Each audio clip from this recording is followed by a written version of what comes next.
السلام علیکم ورحمۃ اللہ وبرکاتہ۔ حضرات محترم، آج ہم انشاءاللہ عز و جل اپنی اس مختصر سی ویڈیو میں علم کی فضیلت و اہمیت کے بارے میں جانیں گے کہ حضرت علی رضی اللہ تعالیٰ عنہ نے علم کو مال سے کتنا ترجیح دی ہے۔ حضرت علی نے علم کو زیادہ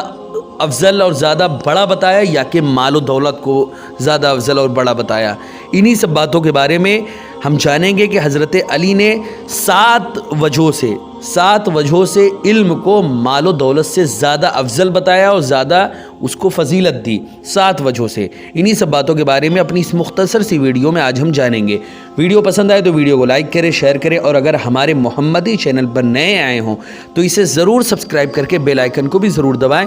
تاکہ ہماری آنے والی تمام ویڈیوز آپ تک ضرور پہنچے۔ آپ سے گزارش ہے کہ ہمارے چینل پر جتنی بھی ویڈیوز ہیں آپ خود بھی دیکھیں، اپنے دوستوں، احباب، رشتہ دار اور ملنے جلنے والوں کو بھی شیئر کریں، اپنے واٹس ایپ کے ہر نمبر اور ہر گروپ میں شیئر کریں، تمام سوشل سائٹس پر شیئر کریں تاکہ زیادہ سے زیادہ لوگوں تک اللہ و رسول کا پیغام پہنچے اور ثواب جاریہ کی صورت میں قیامت تک آپ کو اس کا ثواب ملتا رہے۔ حضرات محترم،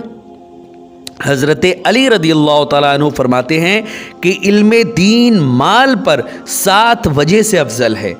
جیسے کہ آپ لوگوں کو معلوم ہے کہ آج کا یہ دور ایسا ہے کہ ہر انسان علم دین سے کوسوں دور ہے، لیکن مال و دولت کے لیے صبح و شام سرگرداں رہتا ہے۔ ہر وقت وہ کمانے کھانے کی فکر میں لگا رہتا ہے، جو کہ کچھ برا بھی نہیں ہے کیونکہ اس کو اپنے گھر، اپنے بال بچوں کی زندگی کو کرنا ہے، لیکن علم دین کو چھوڑ کر حاصل اگر کر رہا ہے تب یہ سراپا اس کو گمراہی کی جانب لے جائے گا، کیونکہ جہالت اصل میں سب سے بڑی گمراہی ہے۔ اگر کوئی انسان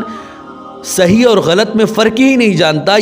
کیا کفر جملہ ہے، کیا کفریہ جملہ ہے، کیا شرکیہ جملہ ہے، کون سی باتیں ہم کو گمراہیت کی جانب لے جاتی ہے، کون سی باتیں ہماری ایمان کو ہم سے چھین لیتی ہیں، کون سی باتیں ہم کو مشرکین کے زمرے میں شامل کر دیتی ہے، ہم کو ان تمام باتوں کا اصل میں علم ہی نہیں ہے۔ تو اب سمجھیں آپ کہ سب سے بڑی گمراہی جو ہے اصل میں وہ جہالت ہوتی ہے۔ اگر آپ کو کفر کا علم ہوگا کہ کون سی باتیں کفریہ ہیں، کون سی باتوں سے انسان مشرک تک ہو جاتا ہے، تو یقیناً آپ ان تمام باتوں سے آپ ہمیشہ بچیں گے۔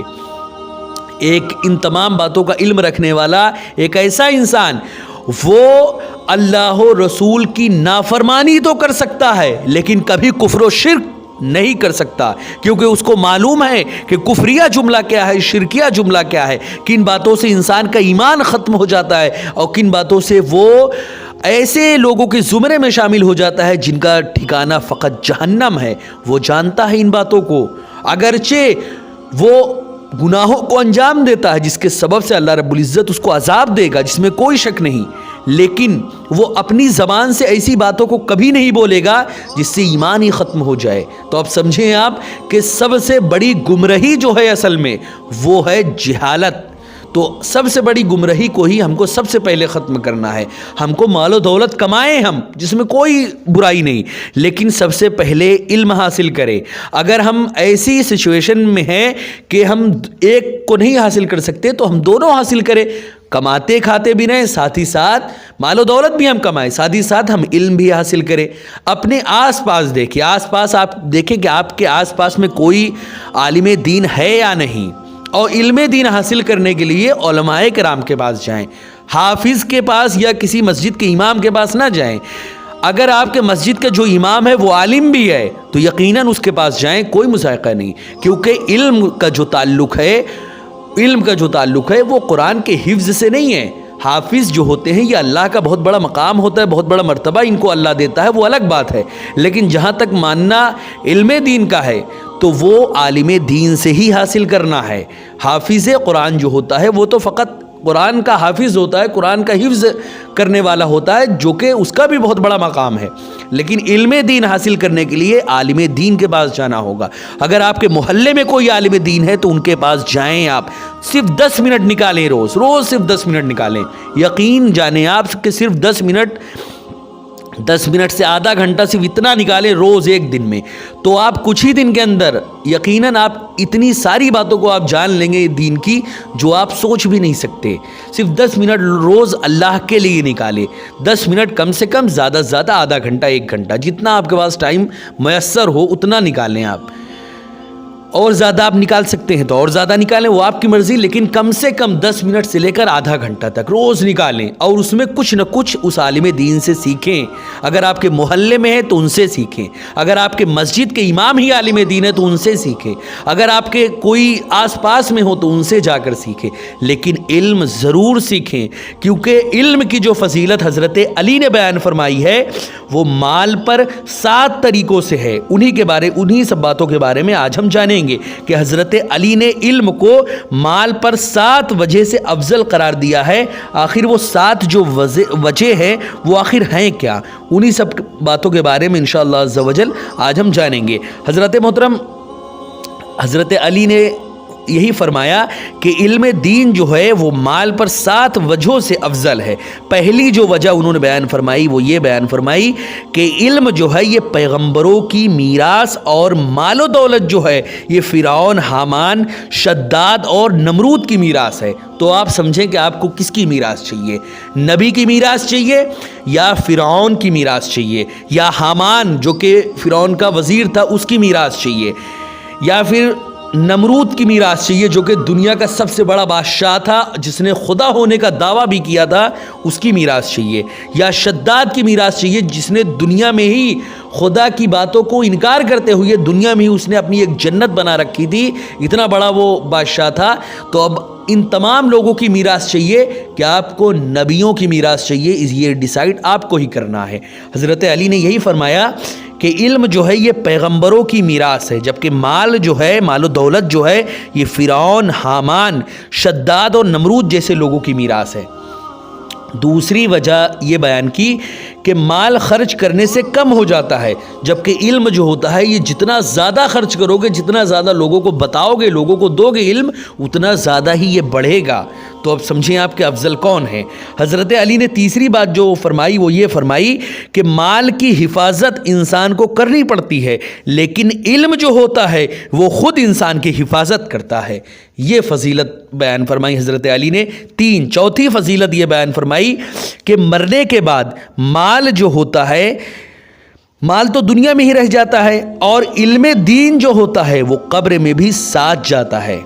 اب سمجھیں آپ کہ قبر کی ہولناکی کتنی زیادہ خطرناک ہوتی ہے کہ اگر کوئی انسان قبر کے عذاب سے بچ گیا، یعنی پہلی منزل میں اگر کوئی بچ گیا تو باقی منزلوں میں بھی بچنے کے چانسز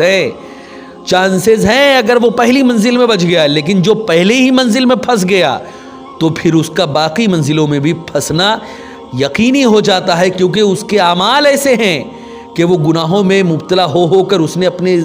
پورے وجود کو آلودہ کر دیا ہے، جس کے سبب سے قبر میں بھی اس کو عذاب ہوگا اور حشر میں بھی اس کو عذاب ہوگا۔ اور اگر قبر میں ہی وہ بچ گیا اپنے علم کے سبب، اپنے عمل کے سبب، تو وہ باقی منزلوں میں بھی بچنے کے زیادہ امکانات ہیں۔ تو حضرت علی نے یہ کیا فرمایا کہ چوتھی جو علم کی فضیلت بیان فرمائی مال و دولت پر، وہ یہ ہے کہ مرنے کے بعد جو ہے یہ مال تو دنیا میں ہی رہ جاتا ہے، چاہے آپ کے بال بچے، بیوی، گھر کے تمام افراد مال و دولت، آپ کی زمین جائیداد کو بانٹ لیتے ہیں،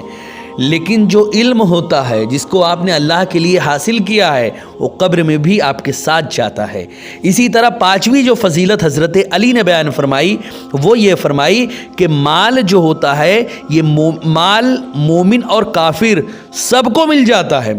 مال و دولت جو ہوتی ہے یہ مومن کو بھی ملتی ہے، کافر کو، یعنی جو اللہ کو نہیں ماننے والا وہ بھی مال و دولت والا ہوتا ہے، اور جو اللہ و رسول کو مانتا ہے اس کے بعد بھی مال و دولت حاصل ہو جاتی ہے۔ یعنی مال جو ہوتا ہے یہ مومن اور کافر سب کو مل جاتا ہے، لیکن دین کا جو نفع ہے، یہ قبر و حشر میں جو کامیابی حاصل ہوتی ہے دین کے نفع سے، یہ صرف ایماندار کو ہی حاصل ہوتی ہے۔ تو آپ سمجھیں کہ علم کا جو معاملہ ہے وہ کتنا عظیم ہے۔ حضرت علی نے چھٹویں جو علم کی فضیلت بیان فرمائی وہ یہ فرمائی کہ کوئی شخص بھی عالم سے بے پرواہ نہیں ہو سکتا، لیکن بہت سے لوگوں کو مالداروں کی کوئی ضرورت نہیں ہوتی، لیکن عالموں سے اگر کوئی انسان اللہ اور رسول کے راستے پر چلنے والا ہے تو عالموں سے کنارہ کشی کبھی اختیار کر ہی نہیں سکتا۔ جبکہ بہت سارے لوگ ایسے ہوتے ہیں جو کہتے ہیں بھائی ہم کو مال و دولت کی کوئی ضرورت نہیں، ہم جتنا زیادہ بس اپنی زندگی گزار رہے اتنا کافی ہے ہمارے لیے، ہمارے پاس اب کوئی حاجت نہیں، ہم کو کوئی ضرورت نہیں۔ تو آپ سمجھیں کہ علم کی فضیلت و اہمیت کیا ہے۔ ایک بات یہاں پر میں اور عرض کرتا چلوں اپنے محمدی چینل کے ویورز کے لیے کہ جتنے بھی چیزیں یعنی یہ دنیا میں تو اللہ رب العزت نے ایسا نظام بنایا ہے کہ علماء کرام کے لوگ محتاج ہیں ہی، کہ ان کے بغیر انسان پوری دنیا کا جو نظام ہے وہ اصل میں دو لوگ ہی چلا رہے ہیں، ایک علماء کرام، ایک اولیاء کرام۔ یہی دو لوگ ہیں جو پوری دنیا کے نظام عالم کو جو یہ چلا رہے ہیں، یہی دو لوگ چلا رہے ہیں۔ لیکن یہ دنیا کے ساتھ ساتھ آخرت میں بھی لوگ علماء کے محتاج ہوں گے، جنت میں بھی لوگ علماء کے محتاج ہوں گے۔ آخرت قیامت کے دن تو محتاج ہوں گے ہی، جنت میں بھی محتاج ہوں گے، جہاں پہ ہمیشہ ہمیشہ ہمیشہ کا جو گھر ہے وہاں پر بھی لوگ محتاج ہوں گے۔ تو اب آپ سمجھ لیں اس بات کو کہ کیا معاملات ہیں علماء کرام کی اور علم کی فضیلت کے تعلق سے۔ اسی لیے آپ خود بھی علم حاصل کریں، اپنے بچوں میں سے کسی ایک بچے کو تو ضرور عالم دین بنائیں، ضرور عالم دین بنائیں۔ اگر آپ نے ایسا کیا تو آپ کی دنیا و آخرت دونوں سجتی اور سنورتی ہوئی نظر آئے گی۔ مال و دولت کی بہتات کر لینا، مال و دولت کو بڑھا لینا یہ کمال نہیں ہے۔ اللہ کے لیے آپ نے کیا کیا ہے یہ کمال ہے، اللہ کے دین کے لیے آپ نے کیا کیا ہے یہ کمال ہے۔ آپ نے اپنی آخرت کو سجانے کے لیے اور آخرت کو اور فلاح دارین کے لیے آپ نے کیا ہے یہ کمال ہے، اور یہی بات آپ کو ہمیشہ کے لیے کامیاب بھی کرتی ہے۔ جتنا زیادہ انسان مال و دولت حاصل کرتا ہے اتنا ہی زیادہ وہ یہ سمجھتا ہے وہ کامیاب ہو گیا، لیکن جتنا ہی مال و دولت حاصل کرے گا اتنا زیادہ ہی وہ ان کے حسابوں میں پھنسے گا، ان کے چکروں میں پھنسے گا، ان کے معاملات قیامت کے دن اس کو حساب دینے میں پھنسے گا۔ لیکن جتنا علم حاصل کرے گا قیامت کے دن اللہ فرمائے گا تم جس کو چاہو اس کا ہاتھ پکڑ کر جنت میں اپنے ساتھ لے جا سکتے ہو۔ یہ مقام و مرتبہ عالم دین کو اللہ عطا فرمائے گا۔ سوچیں آپ کہ جس کو یہ اللہ عطا فرمائے گا وہ جس کا چاہے گا ہاتھ پکڑ کے جنت میں لے کر چلا جائے گا، یہ مقام و مرتبہ اللہ عطا فرمائے گا اس کو۔ تو اب آپ سمجھیں اس بات کی فضیلت کو۔ حضرت علی نے جو فرمایا وہ یہی کہ کوئی شخص بھی عالم سے بے پرواہ نہیں ہو سکتا، لیکن بہت سے لوگ ایسے ہیں جو مالداروں سے ان کو کوئی سروکار نہیں۔ اسی طرح ساتویں اور آخری جو فضیلت ہے وہ یہ ہے کہ علم سے پل صراط پر گزرنے کی قوت حاصل ہوگی اور مال سے کمزوری حاصل ہوگی۔ پل صراط بال سے زیادہ باریک، تلوار سے زیادہ تیز ہوگا، جس پہ انسان اگر ذرہ برابر بھی وہ کیا تو وہ کٹ کے گر کے جہنم میں چلا جائے گا، لیکن اعمال جس کے جیسے ہوں گے وہ انہی کے مطابق پل صراط پر چلے گا۔ اسی کے بارے میں بیان فرمایا جا رہا ہے کہ علم سے پل صراط پر گزرنے کی اس کو طاقت حاصل ہوگی، لیکن مال اگر خالی حاصل کیا تو اس سے کمزوری حاصل ہوگی۔ حضرات محترم، یہ چند باتیں تھیں جو حضرت علی نے مال اور علم کی فضیلت و اہمیت کے بارے میں بیان فرمائی کہ علم کیسے ہر صورت سے مال و دولت سے زیادہ افضل ہے۔ اسی لیے علم کی جانب جاؤ، نہ کہ مال و دولت کی جانب۔ مال و دولت حاصل کرو لیکن علم سب سے پہلے حاصل کرو۔ حضرات محترم، ویڈیو پسند آئے تو ویڈیو کو لائک کریں، شیئر کریں، اور اگر ہمارے محمدی چینل پر نئے آئے ہوں تو اسے ضرور سبسکرائب کر کے بیل آئیکن کو بھی ضرور دبائیں تاکہ ہماری آنے والی ہر نئی ویڈیو اب تک ضرور پہنچے۔ السلام علیکم ورحمۃ اللہ وبرکاتہ۔